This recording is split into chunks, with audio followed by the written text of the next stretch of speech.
Si abres una Biblia cristiana protestante y miras el índice, notarás que los primeros 3/4 son una colección llamada el Antiguo Testamento.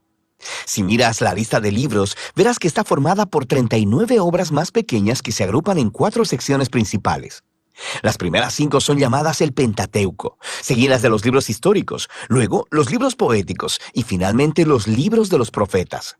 Ahora, eso parece bastante simple, pero en realidad es mucho más complicado e interesante. Este orden de libros en un solo volumen llamado Antiguo Testamento es una tradición cristiana tardía que se desarrolló después de Jesús y los apóstoles. En la antigua tradición judía, estas obras estaban todas en rollos separados y se concebían como parte de una colección unificada en 3 partes llamada Tanakh. Es un acrónimo hebreo para Torah, que significa instrucción, Nevi'im, que significa profetas, y Ketuvim, que significa escritos. Ese Tanakh tiene los mismos libros que el Antiguo Testamento protestante, pero en un orden diferente. La Torá corresponde al Pentateuco, pero los profetas consisten de 4 libros históricos narrativos y luego 15 obras que reciben su nombre a partir de profetas específicos. Después siguen los escritos, una diversa colección de textos narrativos y poéticos. Ahora, este diseño en 3 partes es muy antiguo. Es referido en los textos judíos antiguos, como en los rollos del Mar Muerto, el libro de Sirásida e incluso Jesús de Nazaret lo mencionó. Y eso es porque esta forma en 3 partes está entretejida en los mismos rollos. Si pones atención, descubrirás que cada rollo ha sido coordinado mediante referencias cruzadas que unen cada obra a la colección en 3 partes. Entonces, ¿quién juntó todos estos rollos? Fue un proceso largo. Algunos de los contribuyentes famosos son nombrados como Moisés y David, pero la mayoría de los autores permanecen anónimos. En la Biblia son llamados simplemente escribas o profetas. Estos rollos tomaron forma a través de la historia de Israel, conforme las generaciones de escribas proféticos reunieron historias y poemas más tempranos y los integraron en composiciones más grandes, y eventualmente moldearon todo este material en una librería unificada de rollos, el Tanakh. Es claro, a partir de los textos en los Salmos y los Profetas, que estos escribas proféticos creían que el Espíritu de Dios los estaba guiando a lo largo de todo este proceso, que a través de estas palabras humanas, Dios le habla a su pueblo. Esta es la razón por la que atesoraban estos textos, estudiándolos y componiendo una colección unificada. No sabemos cuándo exactamente fue terminado el proceso, pero fue en algún momento en los últimos siglos antes del tiempo de Jesús. Es su forma final. El Tanakh ofrece una interpretación profética de la historia de Israel que dice revelar los propósitos de Dios para rescatar a todo el mundo. Y aunque no podemos hacer justicia a la colección entera en solo un video, es útil que hagamos un repaso general de lo que tratan estos rollos. La Torá comienza con Dios creando y bendiciendo un gran terreno, nuestro muy buen mundo. Dios se lo confía a una criatura que refleja la imagen divina, un humano, o en hebreo, Adán. Dios comisiona a la humanidad para gobernar el mundo como reyes y reinas de la creación. Y la pregunta es si ellos confiarán en la sabiduría de Dios para discernir el bien y el mal, o tomarán autonomía y definirán el bien y el mal por ellos mismos. Pero hay otra criatura con los humanos, la misteriosa serpiente. En su rebelión contra su creador, engaña a los humanos para que se rebelen neciamente contra la generosidad de Dios. Como resultado, la humanidad es separada de su fuente divina de vida y exiliados del jardín de la bendición para morir en un peligroso desierto. A partir de ahí, la humanidad continúa esparciendo y redefiniendo el bien y el mal, y las cosas rápidamente se ponen mucho peor. Ellos construyen ciudades plagadas de violencia y opresión, lo que conduce a la fundación de una ciudad llamada Babilonia, donde las personas se exaltan a sí mismas como si fueran Dios. Y así se establece el conflicto básico de la trama de la Biblia entera. Dios quiere bendecir a su mundo y gobernarlo a través de los humanos, pero ahora los seres humanos son el problema. Están bajo la influencia de la maldad, son estúpidos y miopes y se dirigen a la autodestrucción. Y todo esto nos prepara para la solución de Dios. Necesitamos una nueva clase de humano. Así que Dios promete que vendrá un nuevo humano que no se rendirá delante de la serpiente. De hecho, la quebrantará y será quebrantado por ella. A partir de ahí, la historia sigue el linaje de la promesa hasta un hombre y una mujer, Abraham y Sara. Dios les confió la misma bendición divina dada a la humanidad en la primera página. Así que ellos dejan Babilonia para ir a una nueva tierra, similar al jardín que Dios le promete que le dará a su familia. Lo que sigue es la historia de la familia de Abraham. 3 generaciones: Abraham, Isaac y Jacob, seguidos de 12 hijos. Y nuestra esperanza es muy alta hasta que leemos su historia familiar muy disfuncional y destructiva. Ellos mienten, hacen trampa y casi se matan entre ellos, sin mencionar los escándalos sexuales. Pero, ¿qué esperabas después de la historia del jardín? Ellos son seres humanos. Eventualmente, la familia de Abraham termina exiliada en Egipto. Todos estos fracasos por parte de la familia de Abraham pintan un fondo oscuro para los pocos momentos resplandecientes de la historia. Dios permanece comprometido con ese pueblo. Incluso hace con ellos una promesa eterna llamada pacto de que los rescatará y que bendecirá a toda la humanidad a través de ellos. El cómo no está muy claro, pero la familia de Abraham está en su mejor punto cuando dejan sus planes egoístas y confían en la promesa de Dios con una fe radical. A partir de aquí, la familia crece.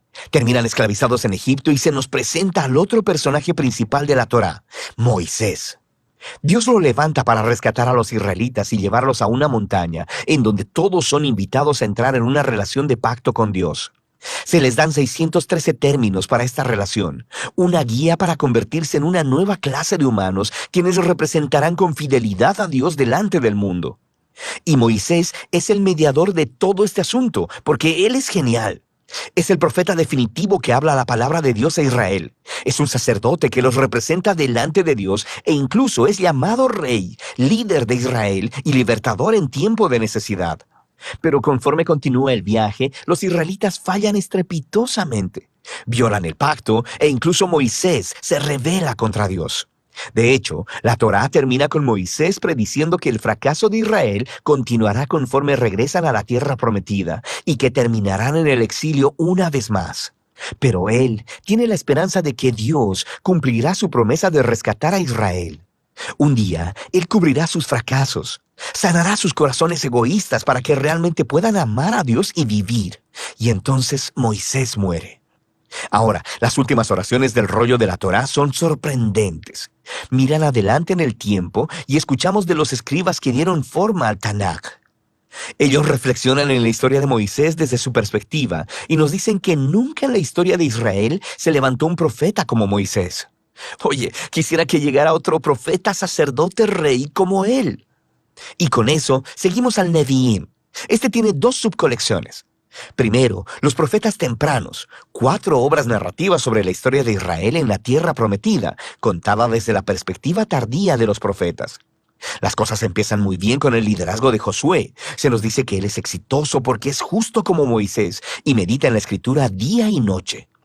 Pero eventualmente, incluso Josué fracasa, empezando el largo y violento descenso de Israel a la autodestrucción, como Moisés y la historia del jardín anticiparon.